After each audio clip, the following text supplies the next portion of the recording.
The autumn leaves scattered across the steps of Hope Springs Children's Home as Linda and Michael Chen made their way inside, their hearts racing with a mixture of excitement and nervousness. It was their 5th visit to different adoption centers in 3 months, but something felt different about today. The social worker, Mrs. Rodriguez, had called them specifically about a little girl who had been at the home for almost 2 years. "She's a special case," Mrs. Rodriguez explained, leading them down a hallway decorated with children's artwork. "She hasn't spoken a word since she arrived here. The doctors call it selective mutism, but we believe it's connected to something that happened in her past." She paused, turning to face the couple. "Most families who've met her have been hesitant because of this."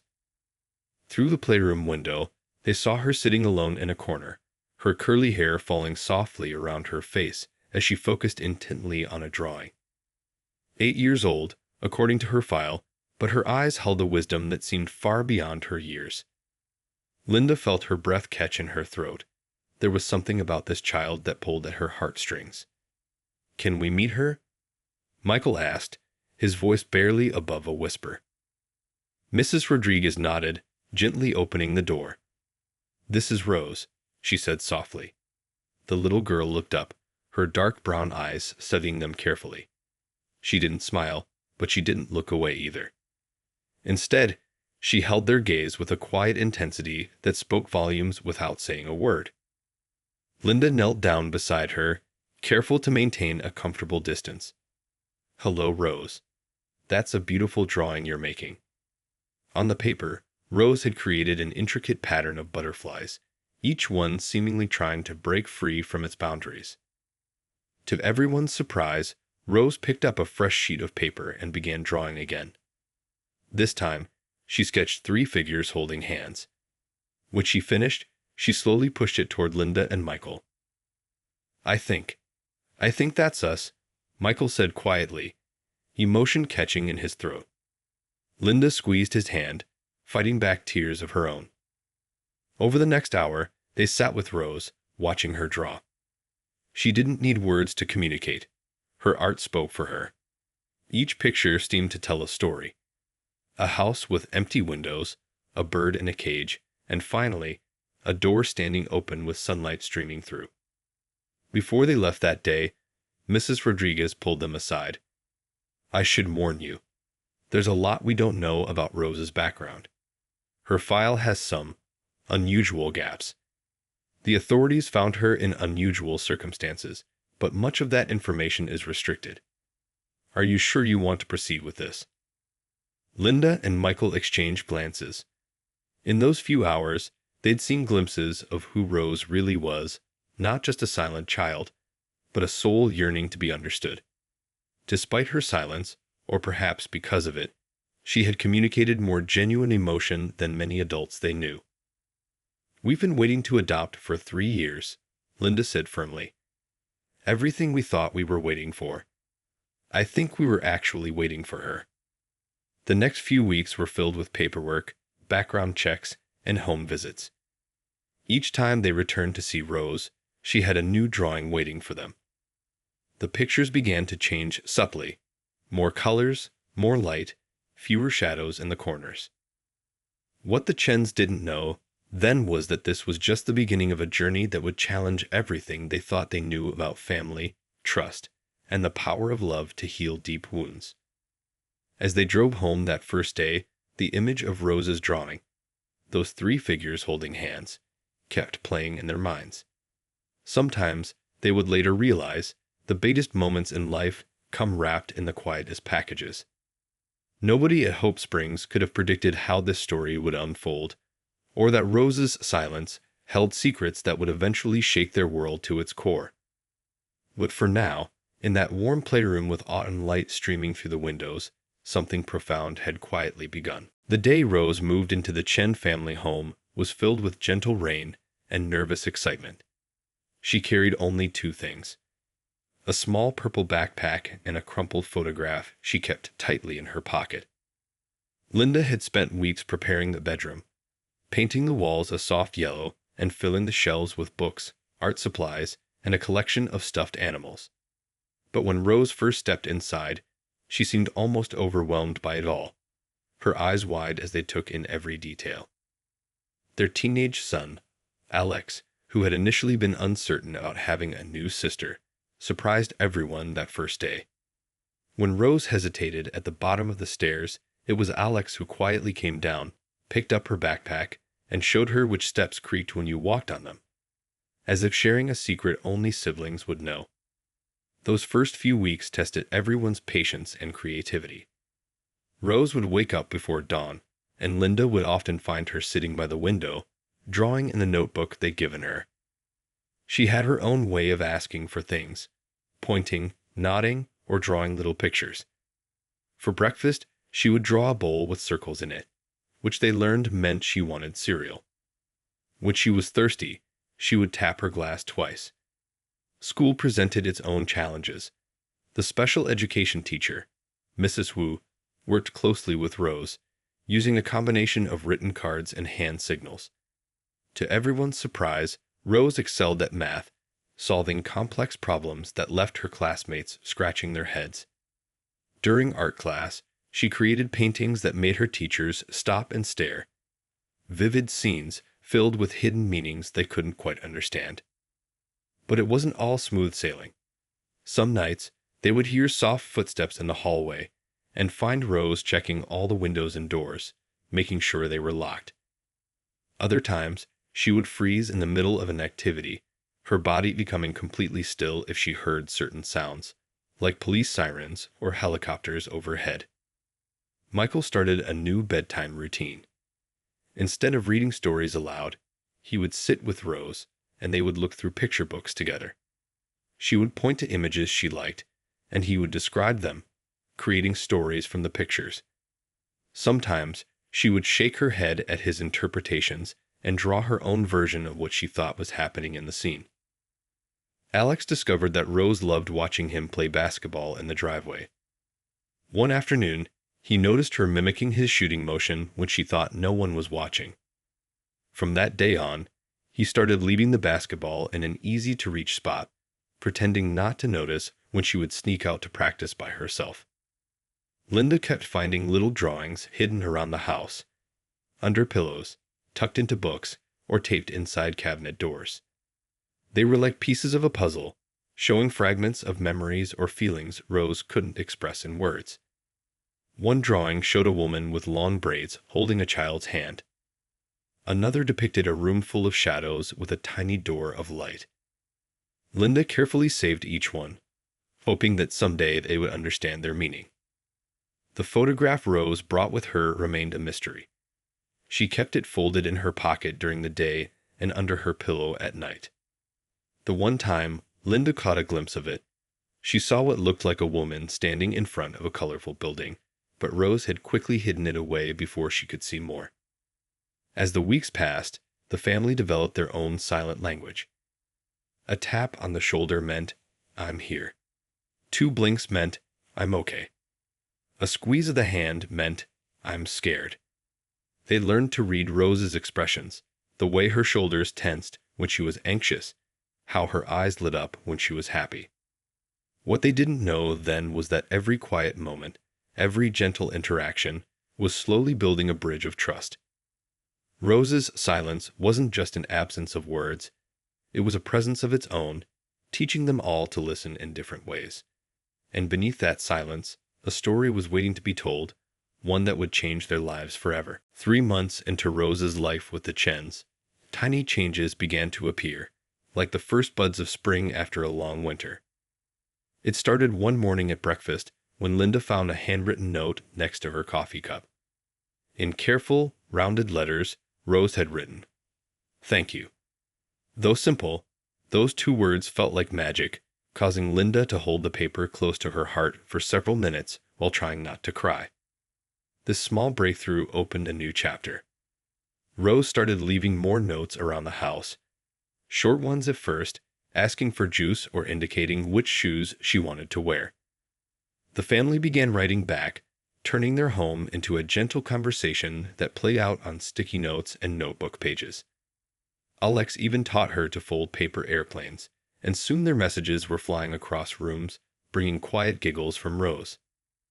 The art therapy sessions with Miss Parker became the highlight of Rose's week. In these sessions, her drawings grew more detailed and deliberate.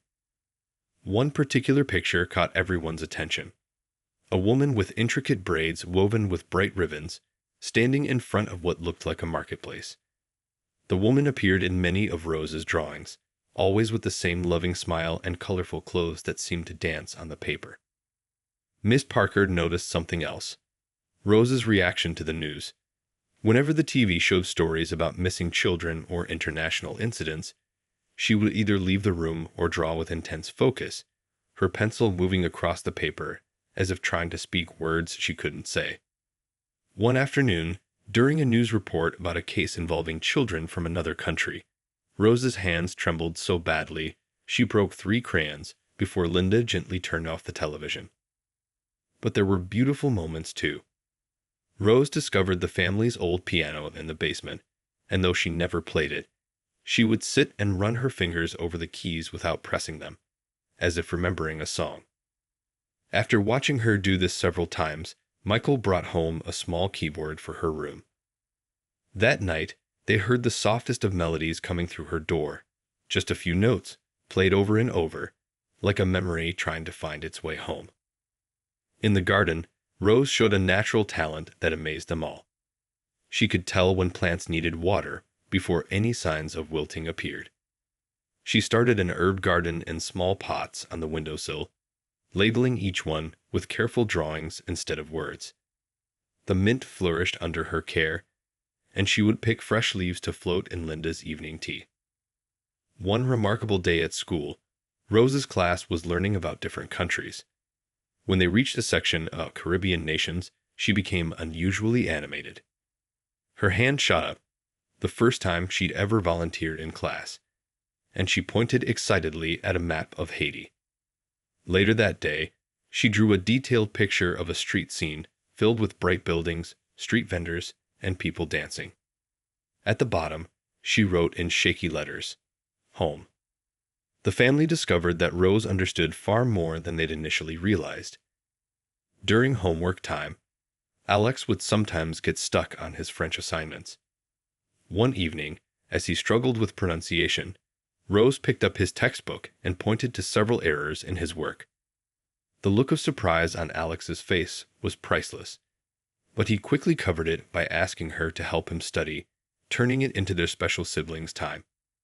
They also noticed she had a peculiar habit of organizing things in patterns of seven colored pencils in a row, 7 steps before pausing on the stairs, 7 small stones arranged on her windowsill.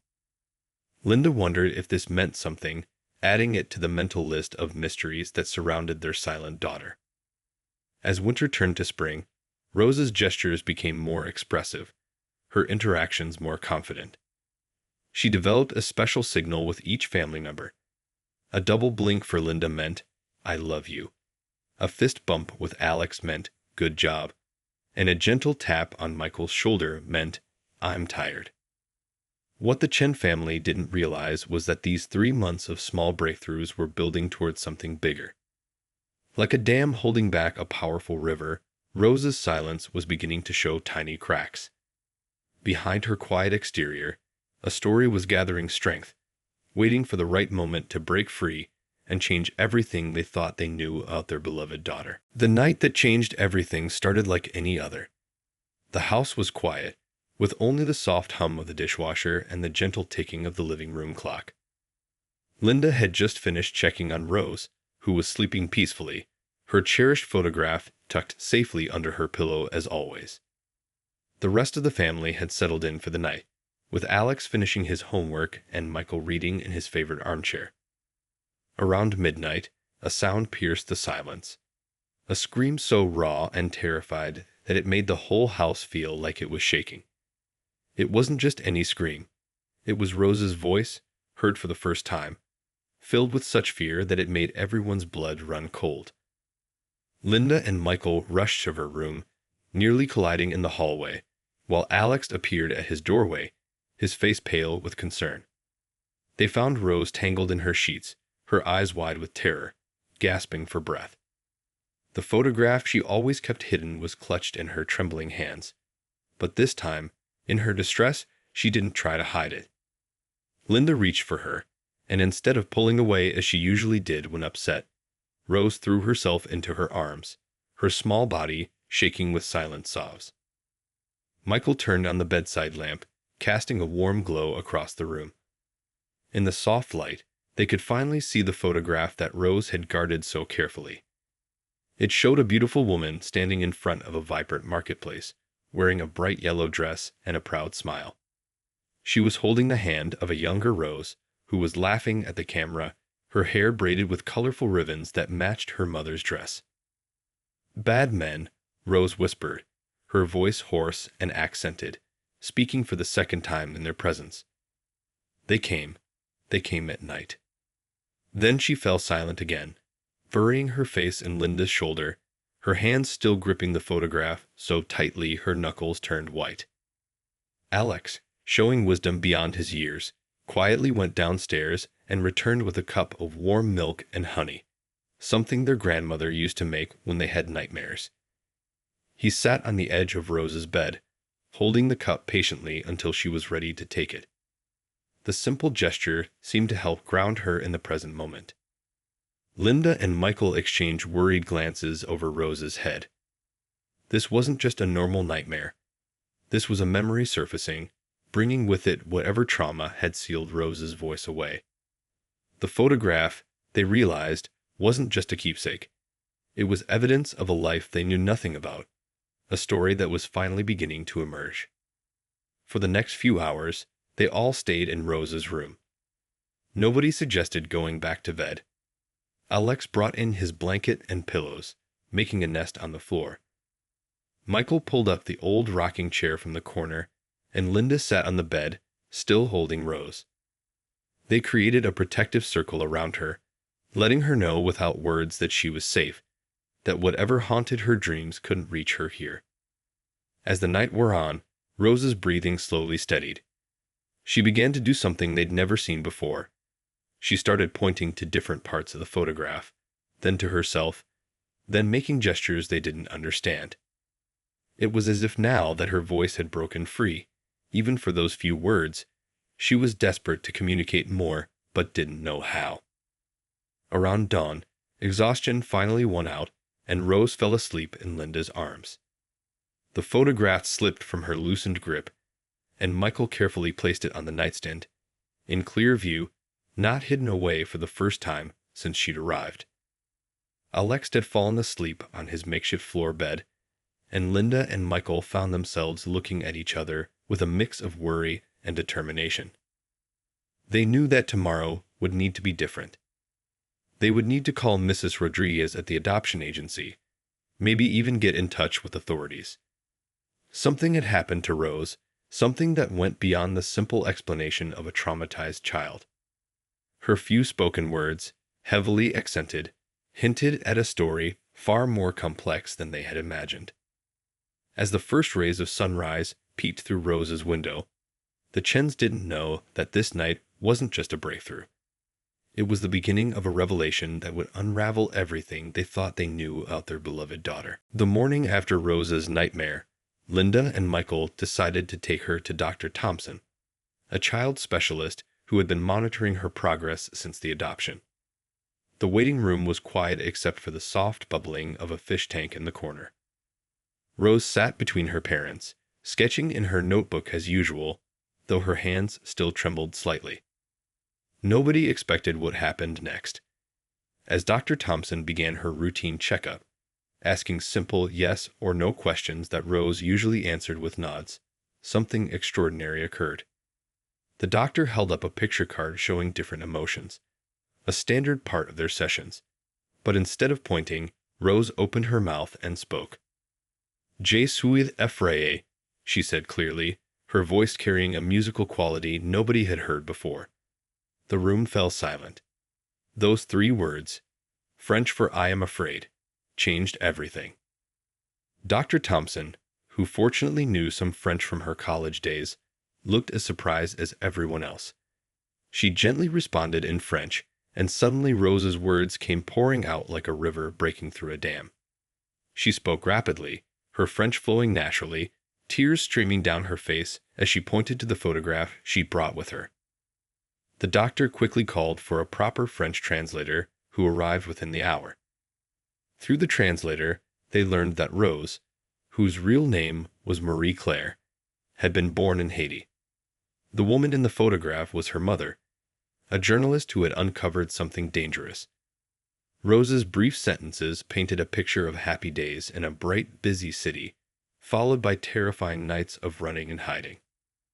Linda held Rose's hand as the girl spoke through the translator, describing how her mother had given her to a friend one night, telling her to be brave and stay quiet. That was the last time she saw her parents. The friend had brought her to America, given her a new name, and left her at a children's home with strict instructions never to speak of her past. Michael, who had been quietly listening, noticed how Rose kept glancing at the door while she spoke, as if expecting someone to burst in. He moved his chair to block her view of the entrance, a small gesture that made her visibly relax. Even now, she was frightened of being found. The revelation of Rose speaking French explained so many things. Her reaction to the French textbooks, her understanding of Alex's homework, the way she would sometimes mouth words while reading French labels on products. All this time, she had understood more than one language, but had kept this hidden, just like her true identity. What struck them most was hearing her voice, bright and clear, carrying the sunshine of another place. When she spoke about her mother, describing the colorful dresses she wore and the stories she used to tell, her whole face lit up with remembered joy. But when she mentioned the night everything changed, her voice became so quiet they had to lean in to hear her. Dr. Thompson made some urgent phone calls, speaking in hushed tones about international agencies and protective services. Linda and Michael exchanged worried glances, understanding that their family's life was about to become much more complicated. But when Rose looked up at them with fear in her eyes, Linda squeezed her hand and Michael nodded reassuringly. Whatever came next, they would face it together. Alex, who had stayed home preparing for a test, was amazed when they returned and Rose greeted him with a shy bonjour. He immediately grabbed his French textbook, and for the first time, they had a halting conversation mixing English, French, and hand gestures. The sound of their laughter, including Rose's, heard for the first time, echoed through the house, a moment of joy amid the uncertainty. That evening, as Linda tucked Rose into bed, the girl whispered, "Merci, Maman." "Thank you, Mom." Those two words, bridging her past and present, made Linda's heart swell. They had thought they were just giving a home to a silent child, but they had actually become part of a story much bigger than themselves. As she turned out the light, Linda realized that this was just the beginning.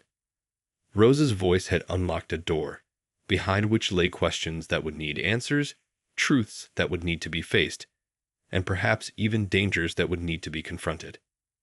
But for now, hearing her softly humming a Haitian lullaby as she drifted off to sleep, Linda knew that finding her voice was the first step toward finding her way home, whatever that would mean. The truth about Rose's past unfolded like pages of a story no one was prepared to read.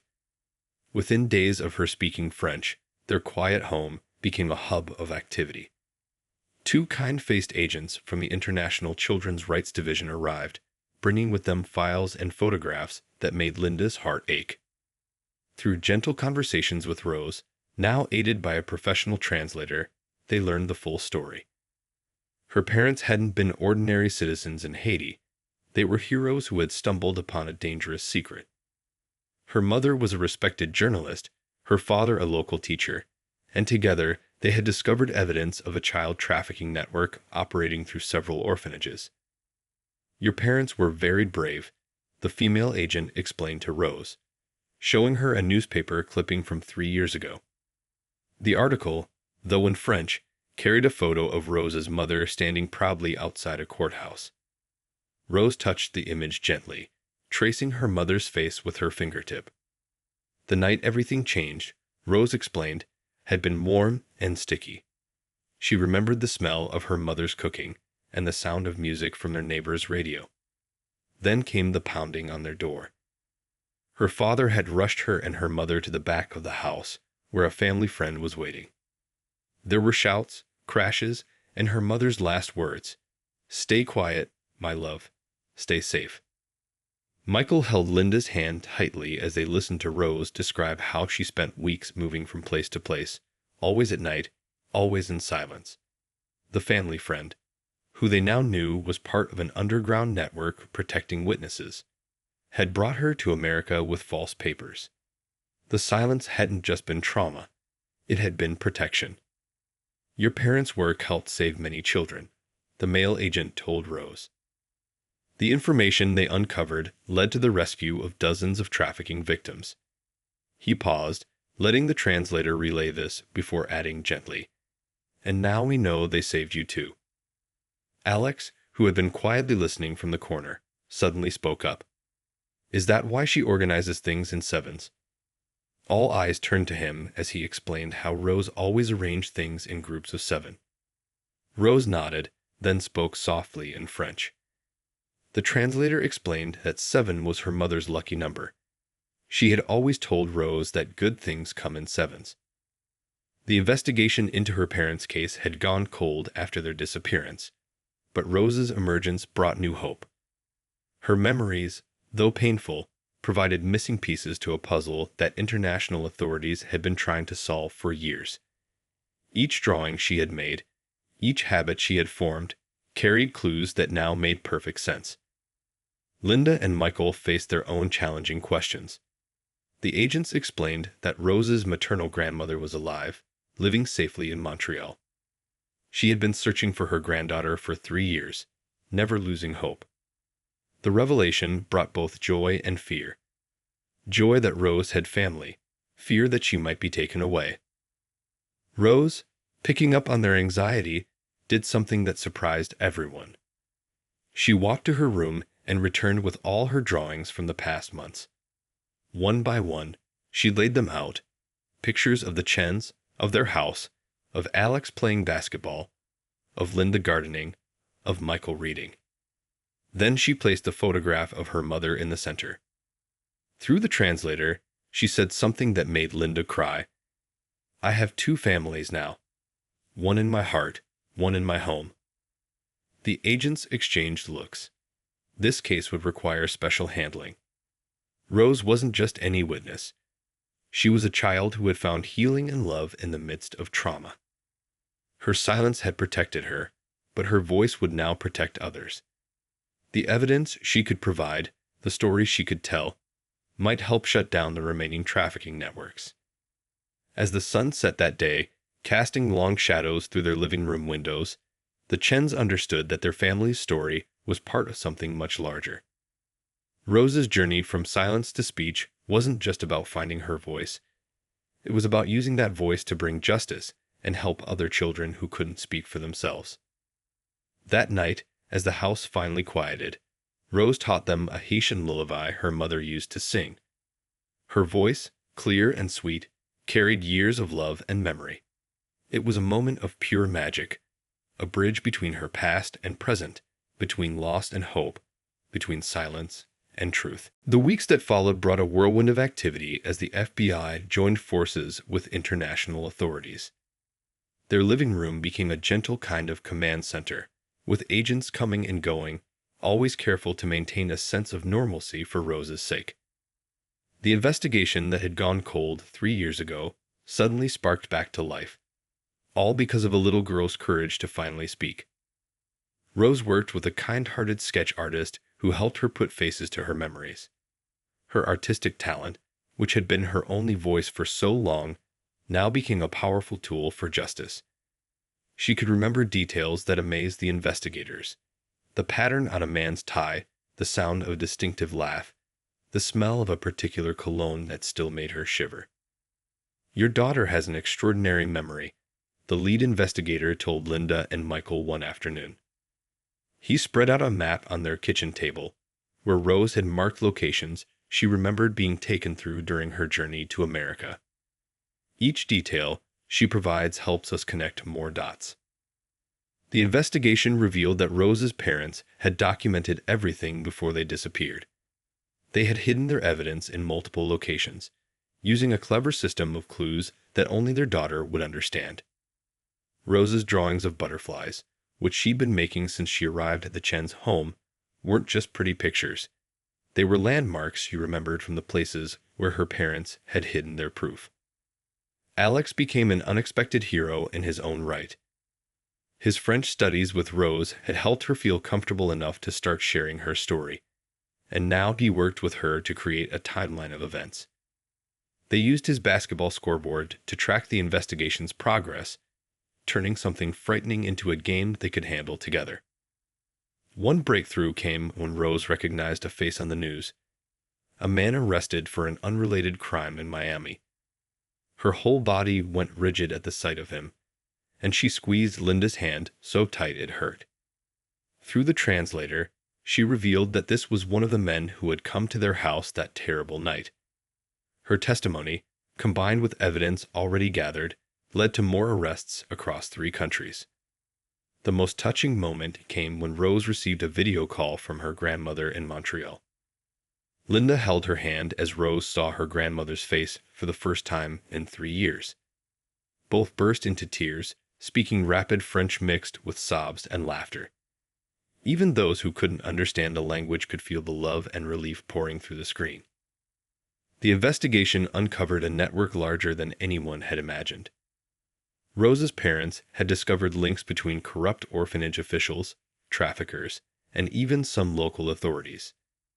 Their evidence, finally recovered using Rose's memories and clues, led to the rescue of 15 children and the closure of 3 illegal operations. But success came with its own challenges. As more arrests were made, security around the Chen household increased. Rose noticed the unmarked police car that now parked outside their house each night, and she started having trouble sleeping again. Linda would find her in the kitchen at odd hours, making her 7-count stacks of cookies or reorganizing the spice rack in groups of 7. Michael took to reading news articles in French, determined to understand every aspect of the case that had shaped his daughter's life. He kept a journal of everything they learned, believing that someday Rose would want to know all the details of how her parents' work had finally bore fruit. The hardest part was watching Rose relive her memories. Some days, she would be bright and helpful, eager to assist the investigation. Other days, the weight of it all would crash down, and she would retreat into silence again. But now, it was a different kind of silence. Not one of fear, but of processing, of gathering strength. Through it all, the Chen family grew stronger. They created a new routine around the investigation. Morning huddles where they would share their plans for the day, evening check-ins where they could voice their worries, and weekend, normal time, where they would shut out the world and just be a family, playing board games, cooking together, or watching Alex's basketball games. As leads turned into arrests and arrests led to convictions, Rose began to stand taller. Her voice, once locked away by fear, now rang with growing confidence. She was no longer just a witness to a terrible crime. She was becoming a bridge between her past and justice, between the love she lost and the love she found. As spring bloomed outside their windows, the Chen family faced their biggest challenge yet. A letter arrived from Montreal, carrying news that would test the bonds they'd built. Rose's grandmother, having recovered from a recent illness, was ready to welcome her granddaughter home. The legal implications were clear. As Rose's only living blood relative, she had a strong claim for custody. The day the letter arrived, their usually lively home fell quiet. Rose found Linda crying in the garden, pulling weeds with shaking hands. Without a word, she knelt down beside her and began helping, their fingers working together in the warm earth. Through her tears, Linda noticed that Rose was planting the seeds in groups of 7, just as she always did. "We always knew this day might come," Michael said that evening, after Rose had gone to bed. The family sat around the kitchen table, where so many memories had been made. Alex pushed his dinner around his plate, unusually quiet. But knowing doesn't make it easier. Their lawyer explained the complexities of the situation. Rose's grandmother had legal rights, but the case was far from simple. Rose was also a key witness in an ongoing international investigation. Moving her to Montreal could complicate the legal proceedings. Plus, there were psychological factors to consider: the trauma of another major life change, the bonds she'd formed with the Chens, her progress in therapy. Rose, who had grown wise beyond her years through her experiences, surprised them all by asking to speak with both families together. Through video call, she faced her grandmother and the Chens, speaking in a mixture of French and newly confident English. Her words, translated back and forth, showed wisdom that brought tears to everyone's eyes. "I dream in 2 languages now," she said, holding Linda's hand while looking at her grandmother's face on the screen. "My heart has 2 homes. When I count my blessings, I need more than 7 numbers." Her grandmother, an elegant woman with kind eyes so similar to Rose's, listened intently.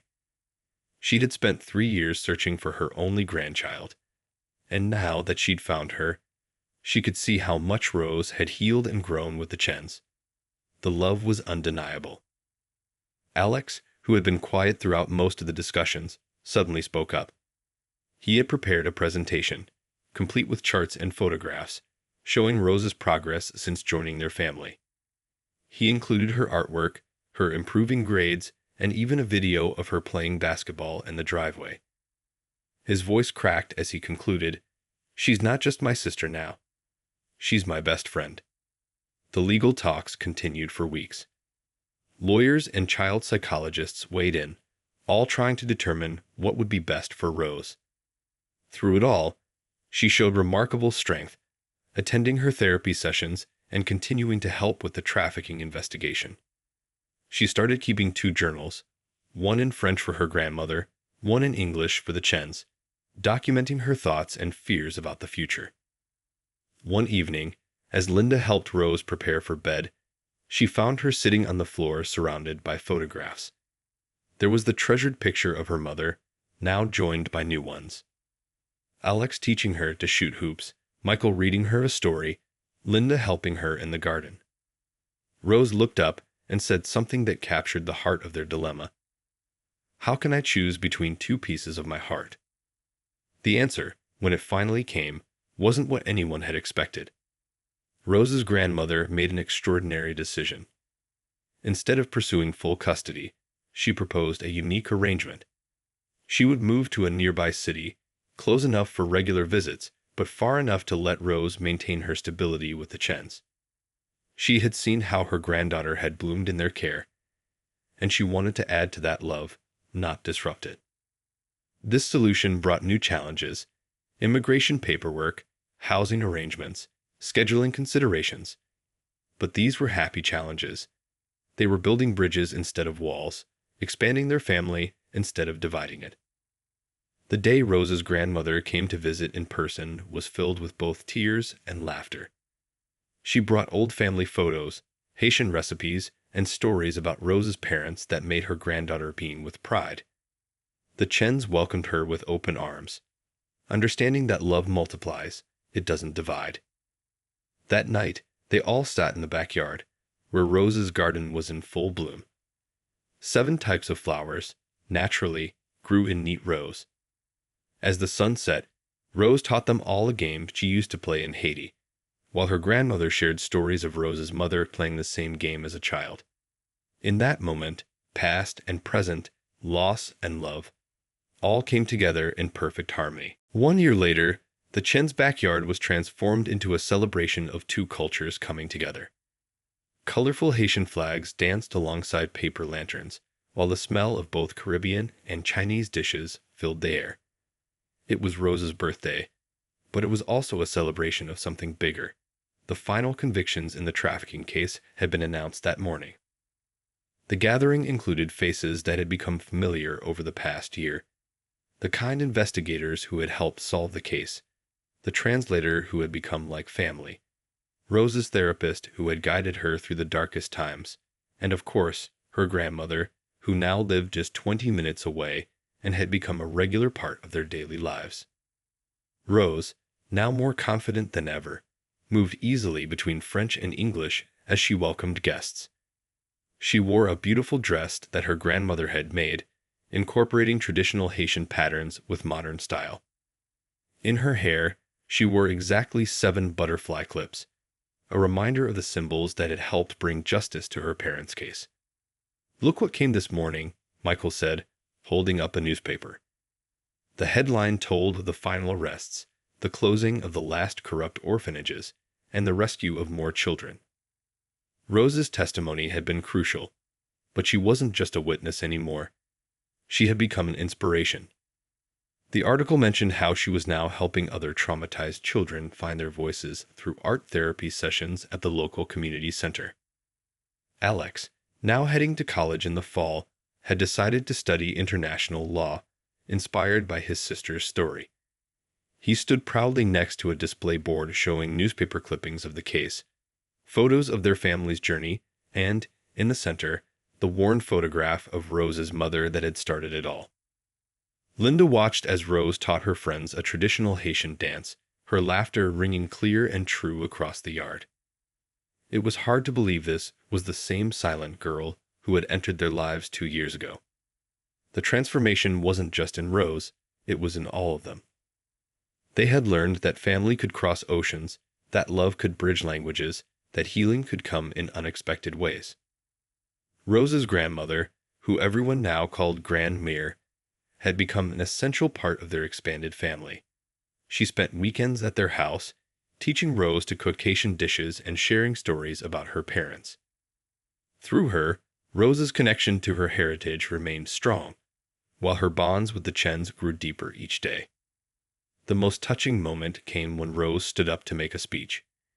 She had practiced for weeks, wanting to say everything perfectly in both languages. 2 years ago, she began, her voice clear and strong. "I was a girl without a voice, without a home, without hope. Now I have 2 languages to speak my truth, 2 families to share my love, and endless hope for the future." She went on to share how her parents' bravery had not only saved her life, but had created a ripple effect that saved many others. The evidence they gathered, combined with Rose's testimony, had led to the rescue of over 30 children and the arrest of 22 traffickers across 3 countries. As the sun began to set, Rose led everyone in a special ceremony. They released butterflies into the garden, symbols of transformation and hope. Each guest held an envelope containing a butterfly, and on the count of 7, of course, they opened them together. The sight of dozens of butterflies taking flight brought tears to many eyes, representing not just Rose's journey, but the freedom of all the children who had been saved. The evening ended with music, a blend of Haitian songs and modern tunes. Rose danced with both sets of parents, with Alex, with her friends, her face glowing with joy. The girl who once communicated only through drawings now moved confidently through life, her story becoming an inspiration for others who needed courage to find their voice. As the last guests left, Rose sat between Linda and her grandmother on the porch swing, watching the fireflies dance in the garden she had planted. 7 types of flowers bloomed under the evening sky, their sweet scent filling the air. In that peaceful moment, Rose was no longer caught between 2 worlds. She was the bridge that connected them. Her journey from silence to strength had not only healed her own wounds, but had helped heal others. She had shown that sometimes the quietest voices carry the most powerful truths, and that love, in any language, can build the strongest foundations for healing.